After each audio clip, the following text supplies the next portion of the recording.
morning, Seahawks faculty and guests. My name is Mr. King. I'm your host and fellow Seahawk representing our North Campus. You can find me on Instagram at Meet Mr. King. It's your source for inspiration. We are back with another episode of our Who Are You series here at Broward College. It's a career exploration series where students will be able to learn about the various types of career paths within their pathway, the educational paths available at Broward College to get the students in those fields, and you get to hear from working professionals and advisors within that pathway to learn about how to be successful in that industry. This series is meant to help those who are currently thinking about school, enrolled in the school, or coming back to school to learn about the different career paths you can take here at Broward College. Continue to follow us on Broward College's student life pages. There you'll catch all the previous episodes and today's episode. We're dedicating this one to our innovators, the STEM pathway. STEM, of course, stands for science, technology, engineering, and mathematics. Today, I have the lovely opportunity to introduce you to Professor of Biological Science, Miss Amber Abels. Professor Abels, thank you so much for joining us this morning. How are you feeling today? Good. How are you? Thank you for having me on. Oh, no, thank you for being here. You have no idea how excited I am because I'm a big learner, and this is definitely a pathway that I want to get some more information about. So I'm really excited for this episode. Please tell us a little bit about your journey here at Broward College. All right. So science is definitely a place for big learners. So I've been at Broward College. This is my 4th year as a faculty, and I teach biology and anatomy and physiology on the North Campus. So I teach all of the biologies, the non-majors, general biology for people who want nothing to do with science, and the majors biologies for people who want to go into grad school or med school. And then I also teach anatomy and physiology for kind of pre-health, dental, nursing, generally, students that are looking for that pathway as well. So I get to interact with a little bit of everybody.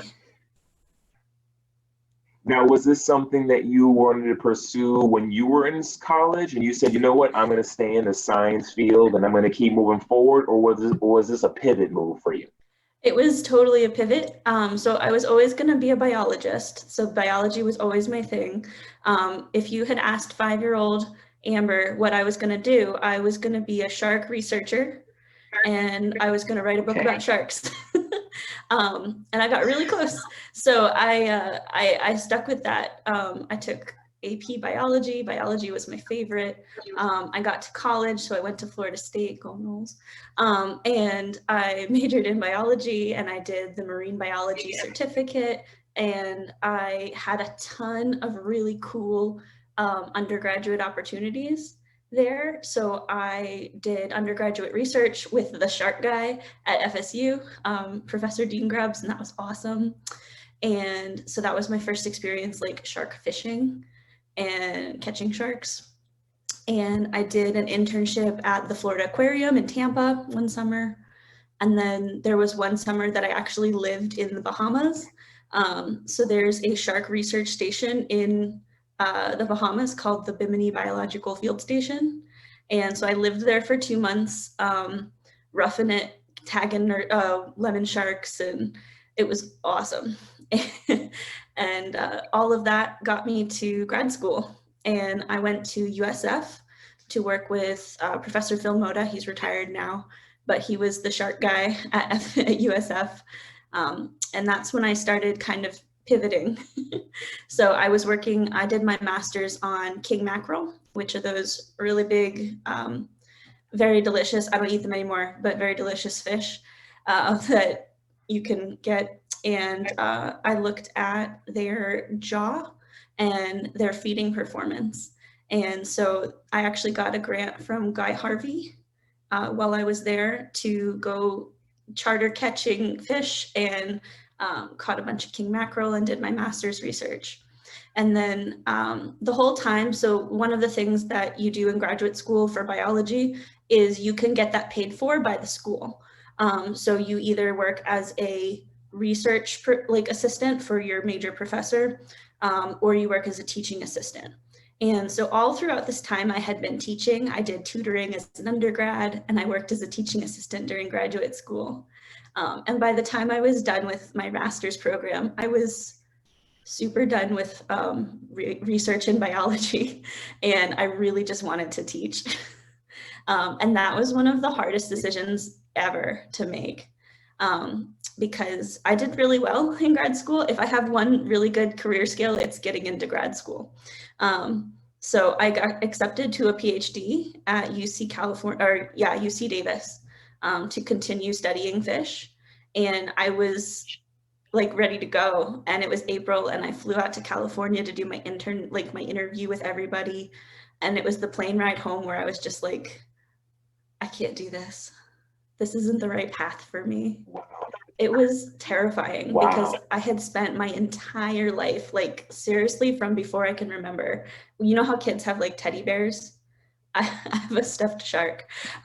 So it was like fish, sharks, always. And so my plane ride home, and it was a nice long plane ride to like contemplate this change that I had to make because it just wasn't right. And so, yeah, I ended up kind of surfing on a couch for a little bit, figuring out what I was going to do. And then I started adjuncting at Tallahassee Community College, and I love teaching. And so I got a job at Broward College, and I love it. And so that's my big pivot, was from my research career to my teaching career. Wow, what a great story of how your passion and purpose aligns, because you were always teaching, you were always placing yourself in teachable moments, because like you said, getting into grad school wasn't too difficult for you as well. And I feel like that was really a big decision, major life decision, but you couldn't have made it unless you knew who you were and knew what was important to you and where you wanted to go in life. And for a lot of young kids, they may not be sure about something of that nature so soon in their career. And I do want to say Shark Week is one of my favorite weeks, so I understand how it was a rough, it was a rough choice as well. It was hard because one of my goals was always to get on Shark Week. But I do know several of the guys. So when you watch Shark Week, I actually know several of those people. So that's fun. Amen. And now you get to share that knowledge with the students here at Broward College. And even within that time of waiting, in that season of waiting, I'm sure you kept your skills up to date and you kept yourself ready to go. And again, because teaching was always in your heart, it was an easy decision for you to come back and make it here at Broward College. So we have a wealth of knowledge in the family. So thank you so much for that. I just want to know, like, why is this pathway, now that you're in it, you're teaching it, you're loving it, why do you feel like this pathway is such a vital piece of, it's so vital for our country today? Yeah, I think education is extremely important. It's one of my core values, right? And I particularly love teaching at Broward because it's a 2-year college, because I have the opportunity to interact with students who maybe don't have it figured out yet, or they finally got it figured out and they've come back to get on the path that they were always like wanted to be on. So I think that specifically the 2-year college that we teach at it's like a turning point for a lot of people. It makes education more accessible, and I personally think it's really amazing. No, I agree. And what you've also given us a sign of is that it's never too late to change your mind. And again, if you're not 100% sure and you keep moving forward, it's gonna come. And it feels like it just happens so seamless for you to go through all those, you're on boats, you're in fish, you're in sharks, and then to sit on a plane one day and go, okay, I think I've done what I thought I was gonna do, and it's probably not it. And now I gotta shift it. You've been here with us 4 years now? Yeah, this is my 4th year, but I've been teaching, so since then it's been about 7 years. But yeah, it sounds seamless now because I'm very at peace with it and I'm very happy with where I'm at.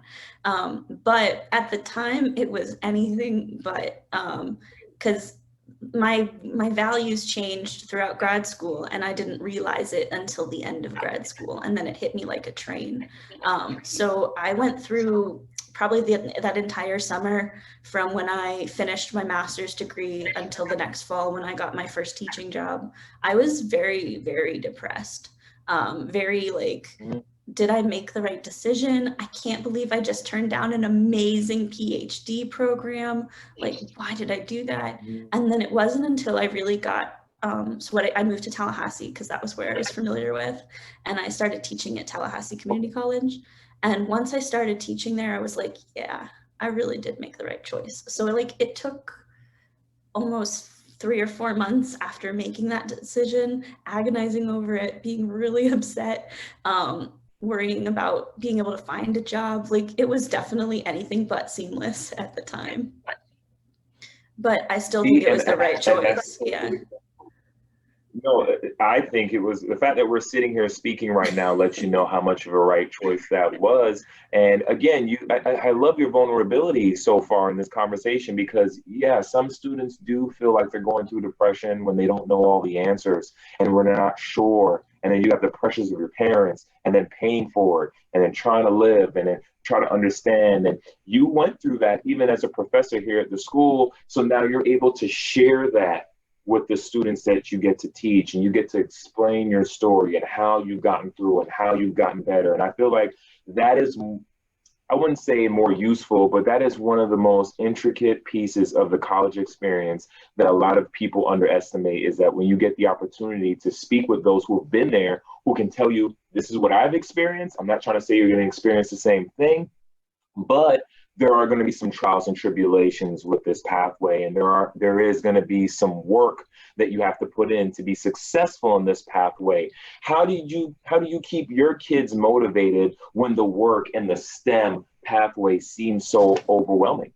It really is. I think the very first day of class, I usually ask them what they want to be.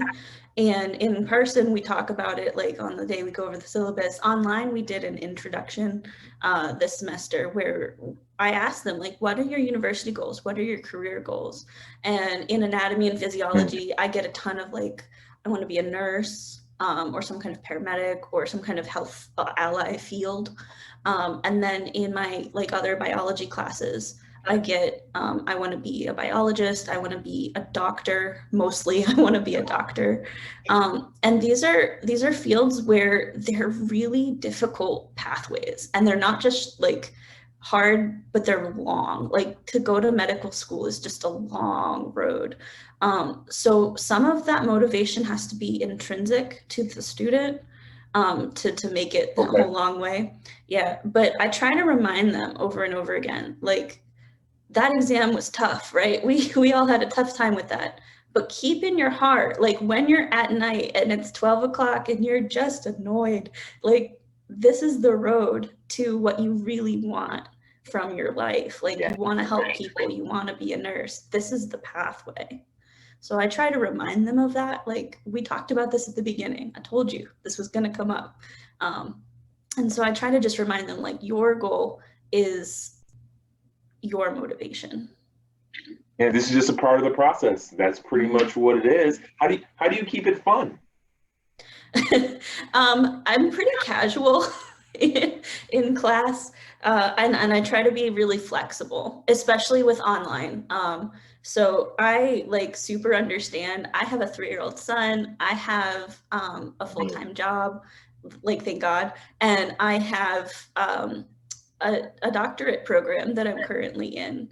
So I'm a student, a working person, and a mom. So like I get it. And so I think that helping to connect with some of the students individually, like on those levels, kind of makes me a little bit more approachable. So sometimes I'll get students who just be like, this is my week. And I try to make my class, like I've designed my class to be as flexible as possible so that it can not hinder like their life, but kind of work with the life that we're dealing with, especially right now. No, I completely understand. I completely understand. And then see, for those of you who are watching, a baby, full-time job, and in school, and a lot of the professors, Professor Abels is not the only one, but I know a lot of our professors here at Broward College really understand work-life balance, and they really do try to make it flexible for us. So even though you feel like you can't get here on campus, you certainly can still choose some online classes to just get started. And like Professor Abels is saying, it's a part of the process. It's going to be some work, but if you see that light at the end of the tunnel, amazing things are going to happen for your life. you spoke about having a connection with your students, and in a competitive working world, I have my own business. I'm in school as well. I'm a dad as well. I'm married. I have it all. Yeah. In a competitive working world, what kind of advice do you provide your students to help them stand out? It depends on the situation. I've mentored students individually. So I tell students when they are interested in things like graduate school, because most of the students that I'm teaching are going to take a next step to transfer to either a university or a nursing school. So a lot of them, the next step is more school. And I'm always like, look, I'm really good at getting into school. I've gotten into 3 graduate programs at this point. I've had, I don't know, at least a dozen students thus far at Broward College where we've kind of sat down and had a meeting or email conversations about what do you do when you get to your 4-year university? How do you go find the professor who's doing research, get in their lab, and start making some connections to get you to your next step? And I've had several students who will email me back later saying they got into their school and they're doing great, and it's really gratifying too. No, I love that, especially if I'm able to help propel someone for the next steps. And I love the fact that you don't just leave your students there blind. You're saying, okay, what's your plan? Let's help you create that plan if you don't have one, so that when you are finished here, you know what's going to be next when you get to the 4-year degree. You know how to get into graduate. So I'm taking down your contact information now too, because when time comes, I'm going to say, well, Professor Abels is the graduate queen. She knows how to get into graduate school. So again, here you are as another resource, and I'm definitely going to make sure I get your contact information before the end of the episode for anyone who's tuned in and may have some questions as well. But can you give us, Broward College is really big on help, and I know that every pathway has its center. Can you tell us a little bit about the STEM center that we have here at the college? So over in the ASC, or Mm-hmm. I don't know it. Yeah, so we have a lot of help with STEM. I send my students over to the ASC for tutoring a ton. Professor Abels, I feel like you've shared some really great information about your story. I feel even more interested into the science field and want to get there. But for those students who are still not sure, what are you telling them if they want to, if they're not sure which path they want to take, but they do have a little interest in some science and technology and things of that nature? What do you tell that student who sits down with you and goes, I'm not sure, but this might be the place for me? Yeah, so a lot of students will, there's a couple of pathways. There's the I'm not sure I want to go into nursing and anatomy pathway. And a Mm-hmm. lot of those students, I tell them anatomy and physiology is really hard. It is not built to be an easy class. So if you want to know if you're going to be successful in that pathway, or even just if you want to make yourself a little bit more like you got a leg up, take a non-majors biology class first. So that's like BSc 1005, and get some of the basics of biology down. And it gives you a nice, like, it's not an easy class either, because biology you can't make easy, but it gives you a kind of a base. And then when you jump into anatomy, you have the first 4 chapters of the book you already know because you just took them. And it gives you a nice like base. And so like if you're going to succeed in the 1005, maybe that class you take it, it's a low risk class, it's a general education class, and you decide this is not right for me, and cool, you got 3 science credits moved out of the way and you can move on with whatever you wanted to do. Or you thought it was awesome and now you want to take another science class, but it wasn't a waste of your time because you now have a leg up with like your conceptual understanding of biology. So when you go get into anatomy, you're going to be like that much more on top of your game. The people who are thinking Great advice. of the people who are thinking of going to like med school, because those are kind of 2 different pathways, right? So somebody who wants to maybe go be what I wanted to be, like be a researcher, or go to med school, I say usually you need to take general chemistry first before you take biology. So I say, take one hard science class, right? So probably start with general chemistry because that's a prereq for biology. Don't take them both together. That's a lot if you're not sure, right? So start with general chemistry, take general chemistry lab and do it. And if you love it, great, then you've got your chemistry done and you can move on to biology. And if you don't love it, okay, you've got 4 science credits and you can do something else, right? We still need science credit, right? So you might as well. Right. So it doesn't really hurt you either way.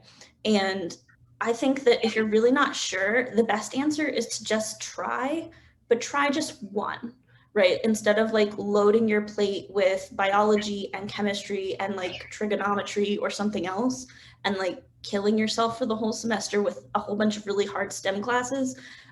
Take your English, take your history, take your humanities, and then take one really hard chemistry class or something like that, so that you have the time to devote to the extra studying that you might need to do, and then see No, how, that's like, great. maybe it wasn't that bad, and next time you can double up on sciences and you can take Chem 2 and Bio 1 or something like that.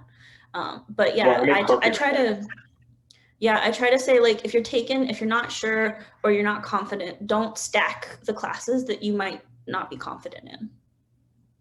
Yeah, my baby sister is a nursing student, and I've seen some of the sacrifices she's had to make within this pathway. I mean, my birthday was just recent, and she couldn't make it because she's studying and the exams. And I want everyone on this pathway to know if you do have someone within the STEM pathway, that it is a lot of work, like Professor Abels is saying, and it is a lot of it's commitment, discipline. You got to put in the work, but the rewards are amazing. So that advice was just spot on. I can speak from experience to know that I know you know exactly what you're speaking about, Professor Abels.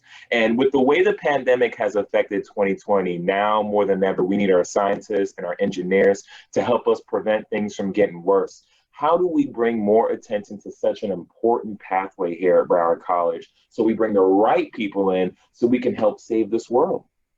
I don't think there's any wrong people to be doing science. Everybody should understand it. But I think that part of our job at Broward College is to make it exciting, and to make it relevant. So I'm not worried about the kids in majors biology, because those people love science already, right?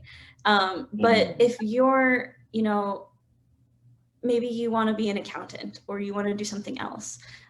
General biology is the class that you can take to get a little taste of this, like the non-majors biology. And I think it's our job to kind of make that a little bit more accessible and not easier, but like more relatable. So usually when I teach general biology, I have the students write a paper about whatever they want, as long as it's related to biology.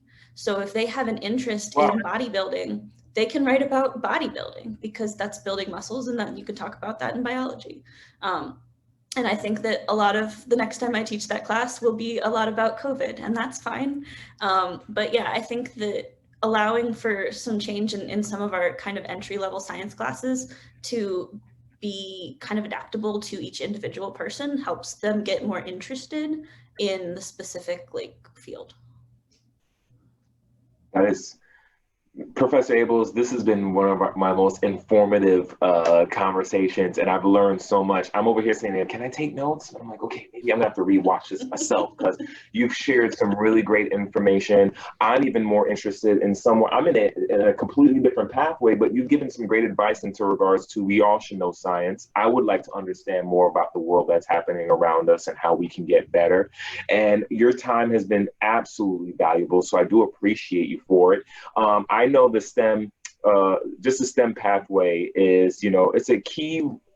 It's really key for us to grow here in the U.S. Everyone who's taking these STEM classes, it helps us sustain our growth here in the U.S. It helps us become stable here in the U.S. Though the teachings that happen within this pathway are critical components for the U.S. to help move in a positive future. So thank you so much for being so transparent, vulnerable, telling us your story. If there's any advice that you would like to leave, along with your contact information for any of those who are watching today, please, this is the platform and the time to do so. Yeah, I think that my last piece of advice, and this is kind of when you're taking a science class, it doesn't matter if it's general biology and it's hard for you, if it's majors biology and it's hard for you, if it's anatomy and it's hard for you, they're hard, right? They're hard. So part of it is being dedicated and putting in the effort. And like you said, it's a sacrifice. Succeeding in a difficult STEM class is not something you're going to put 1 hour in a week and succeed at, unless you're like a freaking genius. Like, it's not going to happen. Almost, I had to put tons of hours in every week. So like, keep your eye on the goal, but also conceptualize the fact that those really successful doctors, like Dr. Fauci, people that we look up to, they struggled. They had a long road. Like, it's not like you just become a success. So there's a huge mental like load to it too. Like, I just gave my first exam and I'm getting students who are really upset because of their grade and whatever that grade is. One test doesn't define you, like one class doesn't define you. I got a 40 on my first organic chemistry test. It was awful, but like, I am still successful, right? You can still, Right. you can still do it. Like, it's a mental battle of you versus you, like your goals versus you putting yourself down. So like, the first time you say you can't do it, you're right. You can't do it because you just told yourself you can't. So like, your attitude and your dedication is just as important to doing well in school, especially in the STEM fields. That was so that perfect. would be my that any better myself. yeah, that's my like piece of advice, especially going into kind of everybody taking their first exams. As far as contact, my email at Broward College is aabels, so AABELS at broward.edu. Beautiful. Professor Abels, I will be seeing you on campus soon to ask you some of those graduate questions and just to get, just to pick some more. I know this is, not much time and there could have actually a ton of questions, but I'm hoping that everyone interested who is watching into the STEM pathway, that you got a little bit more, because again, yes, the information is there, we know it's knowledgeable, but it's the little things, it's the dedication, the sacrifice, the effort, and the mindset to know that you are going to be mentally challenged, but it's going to make you better. It's going to push you, it's going to make sure, it's going to strengthen you, and it's going to stretch you as well. And that's what I really got out of our conversation today. So Professor Abels, thank you. I hope you have a wonderful term. I wish you the best of luck in 2021. And again, thank you so much for sharing your information. You've been great. And guys, thank you so much for tuning in.